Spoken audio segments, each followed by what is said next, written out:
നമസ്കാരം. മിന്നുന്ന പ്രകടനങ്ങളും മികവാർന്ന പ്രതിഭകളുമായിട്ട് റെഡ് കാർപ്പറ്റിന്റെ പുതിയ എപ്പിസോഡിലേക്ക് എല്ലാ പ്രിയപ്പെട്ട പ്രേക്ഷകർക്കും സ്വാഗതം. Let's welcome our dear guest Namita Pramod to the show. Thank you so much. So Namita, നമ്മുടെ റെഡ് കാർപ്പറ്റിൽ കുറേ ദിവസമായിട്ട് നമിത വരുന്നു, ഓരോ പെർഫോമൻസുകൾ കാണുന്നു. പിന്നെ നമിത നമ്മൾ ഗൂഗിളിൽ സെർച്ച് ചെയ്യുമ്പോൾ നമിതയുടെ സെർച്ച് ചെയ്യുമ്പോൾ ആദ്യം തന്നെ വരുന്നത് നമിത പ്രമോദ് ഏജ് എന്നാണ് വരുന്നത്. നമിതയുടെ ഏജ് Seriously? അറിയാൻ എന്തിനാണ് എല്ലാവർക്കും ഇത്ര Seriously? ഞങ്ങൾ കുറെ സെർച്ച് ചെയ്തപ്പോ ആദ്യം അതാ വരുന്നത്. അതെന്തായിരിക്കും അങ്ങനെ എല്ലാവർക്കും ഈ പ്രായം എത്രയാണെന്ന് അറിയാൻ എനിക്ക് തോന്നുന്നു ഞാൻ ചെറുപ്പത്തിലേ വന്നതാ. അതെ. ഞാൻ ട്രാഫിക് അഭിനയിക്കുമ്പോൾ എനിക്ക് 13 വയസ്സായിരുന്നു. മേ ബി ആ സമയത്ത് എനിക്ക് നല്ല വലിപ്പം ഉണ്ടായിരുന്നു. ഈ അതെ അതെ അതെ ഈ ഹൈറ്റും വെയിറ്റ് ഒക്കെ തന്നെയാണ് ഓൾമോസ്റ്റ് ആ സമയത്ത് ഉണ്ടായിരുന്നത്. അപ്പൊ എൻ്റെ അടുത്ത് കളിയാക്കി ഞാൻ ലൊക്കേഷനിൽ പോകുമ്പോൾ പലരും എൻ്റെ അടുത്ത് ചോദിക്കാറുണ്ട്, കള്ള സർട്ടിഫിക്കറ്റും കള്ളത്തരമാണ് പറയുന്നത്. ആ, നല്ല പ്രായമുണ്ട്. നല്ല പ്രായമുണ്ട്, കള്ളത്തരാ പറയുന്നതെന്നൊക്കെ പറഞ്ഞിട്ട് എന്നെ കുറെ കളിയാക്കുമായിരുന്നു. അത് കഴിഞ്ഞ് കുറച്ച് കഴിഞ്ഞപ്പോ മനസ്സിലായി മേ ബി കുഞ്ഞു കുട്ടിയാണ്. എന്റെ ഹൈറ്റും എന്റെ രൂപവും രൂപം, കണ്ടിട്ടായിരിക്കും സംസാര ശൈലി സംസാരവും മുതൽ ഇങ്ങനെ തന്നെ ആയിരിക്കുമല്ലോ ഇങ്ങനെ തന്നെയാ സംസാരിക്കുക. സംസാരിക്കുന്നത്. അപ്പൊ അതൊക്കെ വെച്ചിട്ടായിരിക്കും അവര് പറയാം. അപ്പൊ ഇനി ആരും സെർച്ച് ചെയ്തിട്ട് കാര്യമില്ല, നിങ്ങൾ ഉദ്ദേശിക്കുന്ന കാര്യം ഒന്നും നടക്കില്ല. ഇത് കുഞ്ഞു കുട്ടിയാണ്, ഇനിയും ഒരുപാട് ഒരുപാട് മുന്നോട്ട് പോവാനുള്ളൊരു 24 കുട്ടിയാണ്. വയസ്സായി. 24 എന്ന് പറഞ്ഞാൽ ചെറിയ പ്രായമാണ്. ചെറുതാണോ? ഓമന കുട്ടിയാണ്. ഓക്കെ. നമിത, ഞാൻ ചോദിക്കട്ടെ, ഞാൻ കുറച്ച് കാര്യങ്ങൾ പെട്ടെന്ന് ചോദിക്കുമ്പോൾ അതിന് പെട്ടെന്ന് തന്നെ ഒരു ആൻസർ തരണം. ഓക്കെ. അതായത് കുറച്ച് വികാരങ്ങൾ, കുറച്ച് ഇമോഷൻസ് ഞാൻ പറയും. അത് പറയുമ്പോൾ നമിതയുടെ മനസ്സിൽ ആദ്യം വരുന്ന ഒരു സെലിബ്രിറ്റി, ആക്ടർ അല്ലെങ്കിൽ Actor. Actress, Okay. വേണ്ട ആക്ടർ തന്നെ ആയിക്കോട്ടെ, ആരാണെന്ന് പറയണം. ഓക്കെ. ദേഷ്യം. സുരേഷ് ഗോപി. സുരേഷ് ഗോപി ചേട്ടനോട് ഭയങ്കര ദേഷ്യമാണോ? അല്ല, ഏ. മുഖം ഭാവം ഓ, പറയുമ്പോ അങ്ങനെ. മൊത്തം അങ്ങനത്തെ സിനിമ. ദേഷ്യം എനിക്ക് പറയുമ്പോ. ദേഷ്യം എന്നല്ല, മനസ്സിലായി. ഭാവം വരുന്നത് നമുക്ക് ഓക്കെ പെട്ടെന്ന് ഓക്കെ, അങ്ങനത്തെ അങ്ങനെ. relate അപ്പൊ ചെയ്യാം. ദേഷ്യം എന്ന് പറയുമ്പോൾ സുരേഷ് ഗോപി ചേട്ടൻ. ഇനി പ്രണയം, ലാലേട്ടൻ, ലാലേട്ടൻ. പുള്ളിയുടെ റോൾസ് എല്ലാം ഓക്കെ, അങ്ങനത്തെ ഭയങ്കര. ലാലേട്ടൻ. ഹാസ്യം, ദിലീപേട്ടൻ. ദിലീപേട്ടൻ. ഇനി സൗഹൃദം.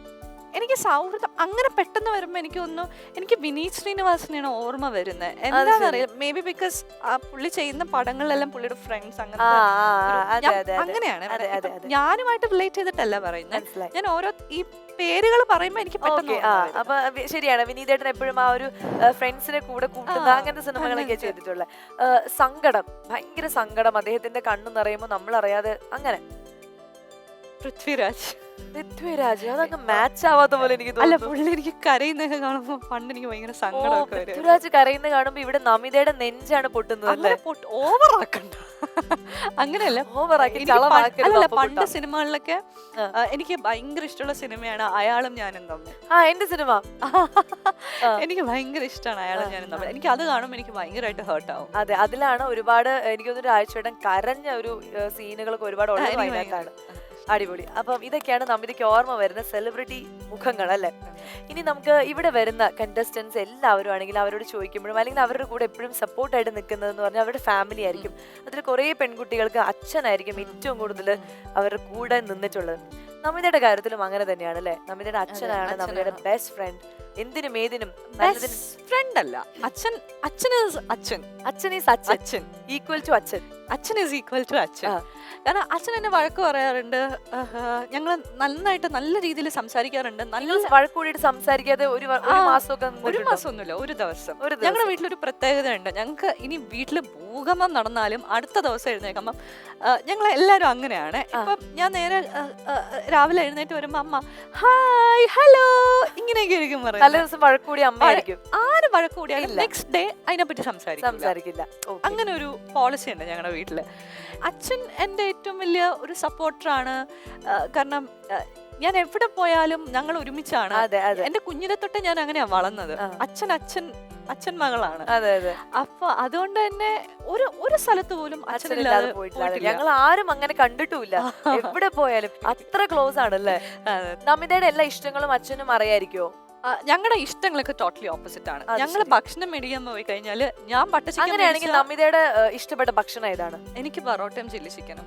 അച്ഛൻ എന്താണ് അതിനെ കുറിച്ച് പറയാനുള്ളതെന്ന് നമുക്ക് നോക്കാം. അച്ഛന് ഒട്ടും അഭിപ്രായം കാണില്ല. ഉണ്ടാവും, അച്ഛൻ എന്തോരെണ്ണം പറയാനുണ്ട്. നോക്കൂ, ദാ അങ്ങോട്ട് നോക്കൂ. എനിക്ക് തോന്നുന്നത് അമിതയുടെ ഇഷ്ടഭക്ഷണം ചില്ലി ചിക്കനും പൊറോട്ട ആയിരിക്കും. അതായിരിക്കും എൻ്റെ വിശ്വാസം. അടിപൊളി, കണ്ടോ? അച്ഛന് ഒന്നും അറിയില്ല എന്ന് പറഞ്ഞ് അങ്ങനെ തളർത്തരുത്. നമിതയുടെ ഫേവറേറ്റ് കളർ പറയുന്നു. എനിക്ക് black, white, black and white combo ആണ് ഇഷ്ടം. ബ്ലാക്ക് വൈറ്റ് പേസ്റ്റൽസ് എല്ലാം ഇഷ്ടമാണ്. അച്ഛാ എന്താണ് എൻ്റെ തോന്നല് അവർക്ക് പേജ് കളറാണ് കൂടുതൽ ഇഷ്ടം. പേജ് ലൈറ്റ് കളേഴ്സാണ് കൂടുതൽ ഉപയോഗിക്കുന്നത്. അത് അടിക്കണം പേജ് കളർ. ഓക്കെ, അതും ഏകദേശം ലൈറ്റ് കളേഴ്സ് നമുക്ക് ഇഷ്ടമാണെന്ന് പറഞ്ഞല്ലോ. ബ്ലാക്കും വൈറ്റും അച്ഛൻ മറന്നുപോയതായിരിക്കും. മറന്നുപോയത്. ഇനി നമിതയുടെ ഒരു ഫേവറേറ്റ് പ്ലേസ് ഏതാണ്? ഇപ്പൊ മറ്റേ ഈ മിസ്റ്റർ ആൻഡ് മിസ്സസ് ഷോ ഒക്കെ പോലെ ആയല്ലോ. ഇനിയിപ്പോ ടെൻഷനായി നമിതയ്ക്ക്. അച്ഛൻ പറയൂ ദൈവമേ, ഞാൻ പറഞ്ഞു ഒന്നുമില്ല, പറഞ്ഞോ. എനിക്ക് കാനഡ ഭയങ്കര ഇഷ്ടമാണ്. പിന്നെ US ഭയങ്കര ഇഷ്ടമാണ്. മൊത്തത്തിൽ US അങ്ങ് കണക്ക് കൂട്ടാലേ. അപ്പൊ കാനഡ US. ഓക്കെ, അതെന്താണ് അച്ഛൻ പറയണത് നോക്കട്ടെ. എൻ്റെ വിശ്വാസം കാനഡയാണ്. ടൊറന്റോ കാനഡയാണ് നമ്മൾ ട്രാവൽ ചെയ്തതിൽ ഇഷ്ടപ്പെട്ട സ്ഥലം. കാനഡ അത് തന്നെ. അത് ശരി. ഓക്കെ, അച്ഛനും അങ്ങ് അങ്ങോട്ട് പോയി, കേരളം വിട്ടു അച്ഛൻ. First Canada. അതാണ്. അപ്പൊ അച്ഛൻ തകർത്തു. ഇനി നമുക്ക് ഏറ്റവും ഇഷ്ടപ്പെട്ട ഒരു വ്യക്തി ആരായിരിക്കും? വ്യക്തി എന്ന് പറയുമ്പോ ഒരു പേഴ്സൺ, നമിതയ്ക്ക് ഭയങ്കര ഇഷ്ടമുള്ള ഒരാള്. ഫാമിലി, അപ്പാർട്ട് ഫ്രം ഫാമിലി, ഫ്രണ്ട്സിന്റെ ഫാമിലി. ആദ്യം ഫാമിലിയിലുള്ള ആരെയും ഇഷ്ടം? ഫാമിലിയിൽ എനിക്ക് അച്ഛനെ തന്നെ അച്ഛനെ തന്നെയാണ് ഏറ്റവും ഇഷ്ടം. പോപ്പോനെ ഭയങ്കര ഇഷ്ടമാണ്. പോപ്പോ, ശരി. ഞാൻ പ്രോമിസ് ഒക്കെ ചെയ്യണമെങ്കിൽ പോപ്പോ ആണേ സത്യം. ഓ അത് ശരി. പോപ്പോനെ വെച്ച് പ്രോമിസ് ചെയ്ത പിന്നെ തെറ്റിക്കില്ല അല്ലേ? അയ്യോ അടിപൊളി. പിന്നെ അപ്പാർട്ട് ഫ്രം ഫാമിലി എനിക്ക് മീനൂട്ടിനെ, ഖദീജ, അവരൊക്കെ ഇഷ്ടമാണ്. ഓക്കെ, അച്ഛൻ ഇതൊന്ന് കുഴയാൻ ചാൻസ് ഉണ്ട് അല്ലേ? ആവാൻ ചാൻസ് ഉണ്ട്. എന്തായാലും നമുക്ക് നോക്കാം അച്ഛൻ എന്താ പറഞ്ഞിരിക്കണെന്ന് നോക്കാം. എനിക്ക് തോന്നുന്നു ഞാനായിരിക്കും തോന്നുന്നു. എൻ്റെ വിശ്വാസം ഞാൻ അറിയില്ല. അവളുടെ വിശ്വാസം അച്ഛന്റെ വിശ്വാസം അച്ഛനെ രക്ഷിക്കട്ടെ എന്ന് പറയുന്ന പോലെ രക്ഷിച്ചു. നമിതയ്ക്ക് ഏറ്റവും ഇഷ്ടം, ഈ ലോകത്ത് ഏറ്റവും ഇഷ്ടം നമിതയുടെ അച്ഛനെ തന്നെയാണ്. അപ്പൊ എന്തായാലും എല്ലാ ഉത്തരങ്ങളും അച്ഛൻ ഏകദേശം ഓൾമോസ്റ്റ് എല്ലാം കറക്റ്റ് ആയിട്ട് പറഞ്ഞു. ആൻഡ് അച്ഛനും മകൾക്കും വലിയൊരു കൈയടിക്കും. അച്ഛൻ എനിക്ക് അത് പറഞ്ഞത് ഇഷ്ടപ്പെട്ടു. ആരെ ഏറ്റവും ഇഷ്ടം? എന്നെ തന്നെ ആയിരിക്കും. ആക്ച്വലി ഞാൻ എൻ്റെ അടുത്ത് പറഞ്ഞില്ല. ആക്ച്വലി സംഭവം എന്താണെന്നറിയോ, എൻ്റെ വീട്ടില് ആരെങ്കിലും എന്തെങ്കിലും സീക്രട്ട് പറയാണ്. ഇപ്പൊ അച്ഛൻ്റെ ഫ്രണ്ട്സ്, ഞങ്ങളുടെ ഫാമിലി ഫ്രണ്ട്സ് ഒക്കെ പറയാണ് ബർത്ത്ഡേ ആണ്, ഞങ്ങൾ കേക്ക് കൊണ്ടുവരുന്നുണ്ട്, നമിന്റെ അടുത്ത് പറയരുത്. ആരച്ഛൻ പറയാം. അച്ഛൻ നേരെ വന്നിട്ട് ആന്റണി ഞങ്ങൾ കേക്ക് കൊണ്ടുവരുന്നുണ്ട് കേട്ടോ, അല്ലെങ്കിൽ ജേസിനോട് കേക്ക് കൊണ്ടുവരുന്നുണ്ട്, ഇങ്ങനെ പറയാം. പക്ഷെ ഇത് അച്ഛൻ പറഞ്ഞില്ല അല്ലേ? പറഞ്ഞിട്ടേ ഇല്ല. അച്ഛൻ അങ്ങ് ഇത്ര നേരം പാവം മനസ്സിൽ ഇങ്ങനെ ഇതായിട്ട് ഇരിക്കും. ഭക്ഷണമൊക്കെ മര്യാദ കഴിച്ചാ? ഈ രഹസ്യം സൂക്ഷിച്ചിട്ട്. എന്തായാലും അടിപൊളിയായിരുന്നു. നമിത ഭയങ്കര സർപ്രൈസ്ഡ് ആയിപ്പോയി. അത് കണ്ടപ്പോൾ ഞങ്ങൾക്ക് ഭയങ്കര സന്തോഷമായി. അല്ലെങ്കിൽ ഇതിലൊരു രസമില്ലല്ലോ. അയ്യോ, ഞാൻ ശരിക്കും എക്സൈറ്റഡ് ആയി. ഇപ്പൊ അച്ഛന്റെ വീഡിയോ കണ്ടിട്ട് ഭയങ്കര സന്തോഷത്തിൽ എക്സൈറ്റഡ് ആയിട്ട് ഇരിക്കുകയായിരിക്കും. അപ്പൊ ഇനി ഒരു പാട്ടും കൂടി കേൾക്കാൻ പറ്റുക, അല്ലെങ്കിൽ അങ്ങനത്തെ ഒരു ഇതും കൂടി വന്നാൽ നല്ല രസമായിരിക്കും അല്ലേ? അപ്പൊ നമുക്ക് ഒട്ടും സമയം കളയാതെ നമ്മുടെ ആ ഒരു ബ്യൂട്ടിഫുൾ പെർഫോമറെ ഇൻവൈറ്റ് ചെയ്യാം. Let's welcome Malavika.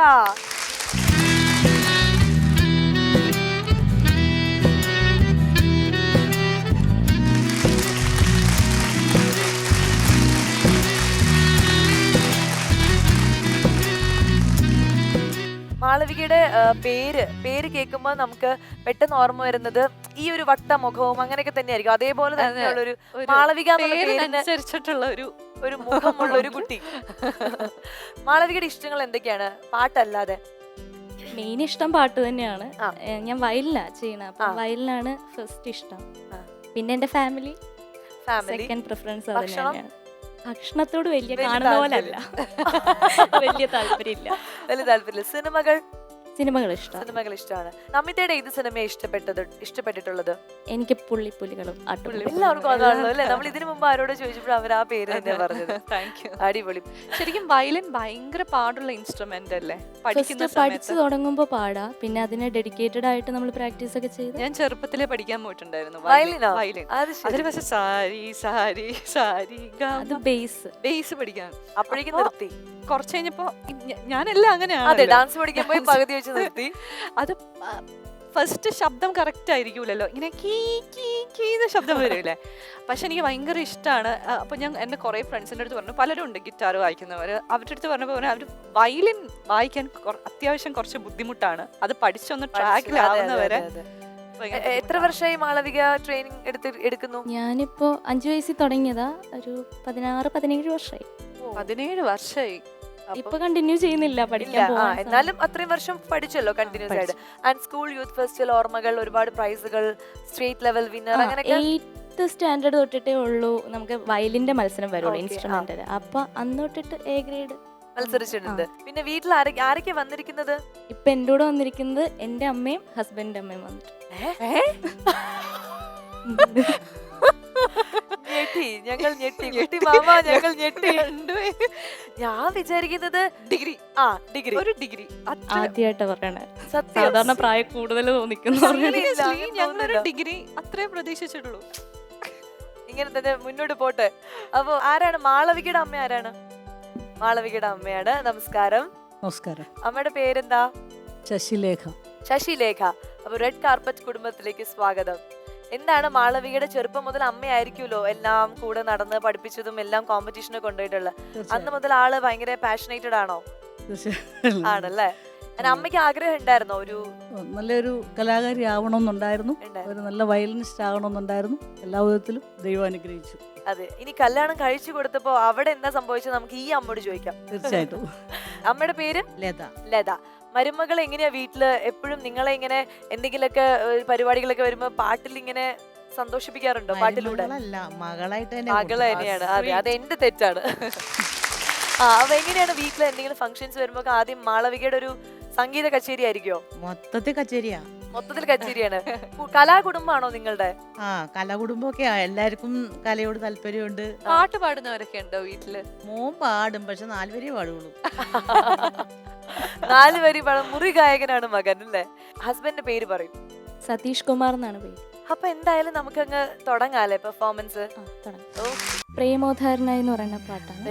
വയലിലും പാട്ടും കൂടെ ഡിവൈറ്റ് പോലെ. ഓ, അത് ശരി. രണ്ടും മാളവിക തന്നെ ചെയ്യുന്നത് അല്ലേ? രണ്ടും ചെയ്യുന്നുണ്ട്. ഓ, അടിപൊളി അടിപൊളി. അത് കാണാൻ ഞങ്ങൾ വെയിറ്റ് ചെയ്തിരിക്കുന്നു.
മന്ത്രമേഘങ്ങൾ പീലി നീർത്തും ഈ സ്നേഹവാടങ്ങളിൽ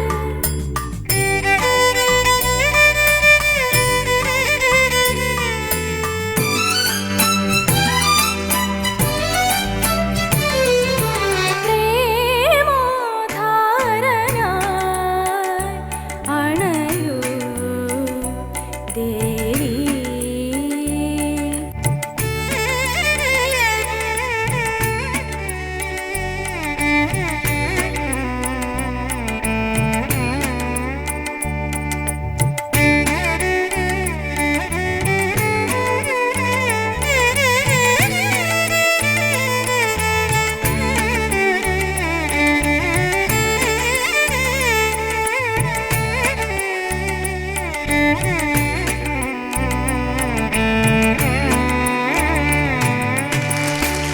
താങ്ക് യു സോ മച്ച് ഞങ്ങൾക്ക് വേണ്ടി നല്ല പെർഫോമൻസുകൾ കാഴ്ചവെച്ചതിന്. ഞാൻ മാളവികയുടെ കാര്യം എടുത്തു പറയുകയാണെങ്കിൽ ഒരു ഭാര്യയാണ്, വീട്ടിലെ കാര്യങ്ങളൊക്കെ ആ ഒരു ഉത്തരവാദിത്തോടുകൂടി നോക്കണം, അതിൻ്റെ കൂടെ ഈ കലാജീവിതം എല്ലാം കൂടി മുന്നോട്ട് കൊണ്ടുപോവാണ്. നമിതയ്ക്ക് എന്ത് തോന്നുന്നു? എനിക്ക് ഭയങ്കര സന്തോഷമായിരുന്നു ഇതൊക്കെ കാണുമ്പോൾ. This is A proud moment. കാരണം കല്യാണം കഴിഞ്ഞതിന് ശേഷവും പാട്ടും അതുപോലെ വയലിനും ഇതുപോലെ പ്രോഗ്രാംസ് കൊണ്ടുവരുന്നു. അത് അമ്മയും മദർ ഇൻ ലോയും എല്ലാവരും അതുപോലെ സപ്പോർട്ട് ചെയ്യുന്നു. കാരണം ഇത്രയും ഡെഡിക്കേഷൻ ഈ ഒരു ടൈമിലും കാണിക്കുന്നതിന് ശരിക്കും ഇവരോടെല്ലാവരോടും എന്താ പറയുക, വലിയൊരു നന്ദി പറയണം.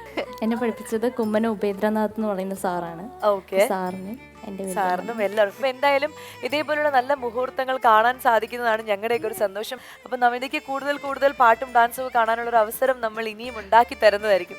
നമുക്ക് ആ മൊമെന്റും അങ്ങ് പ്രസന്റ് ചെയ്യാം. നമിത റെഡി?